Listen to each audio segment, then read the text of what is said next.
his prayer life, his relationship with God must have been so intensive. His only hope was God.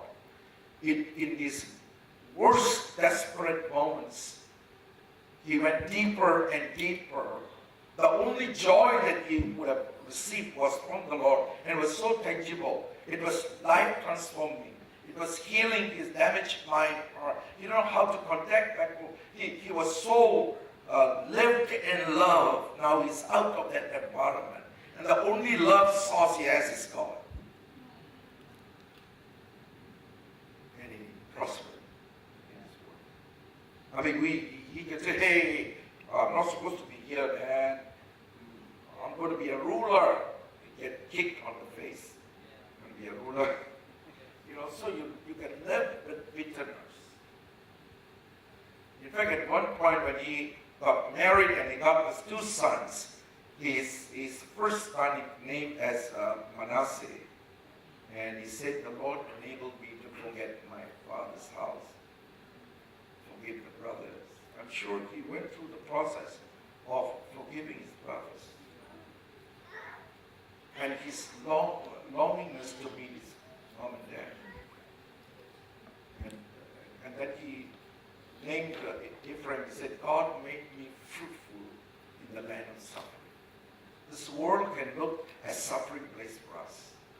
But it's also a molding place where God molds us and shapes us into whichever area we are called. In my opinion, if you're called to be a doctor, I call to be a pastor. Same God, same kingdom, same Jesus. Your role is so vital to me, as well as my role is so vital to you. And I need you, and you need me, and we're together. And so Joseph, he's in prison now. 13 years. No SMS, no way of contact. And his spirit becomes so fresh and clear that he can interpret the butlers and the bakers. Amazing. Well, you can say he's gifted. You're also gifted. He is gifted to interpret dreams, fine, but you have the source of that gift, the Holy Spirit. We have an indwelling Holy Spirit.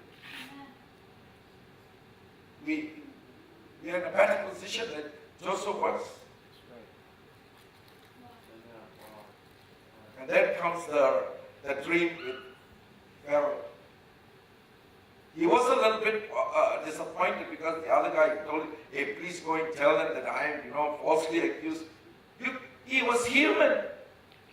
Sometimes we think it's just a story. It's a real thing that happened.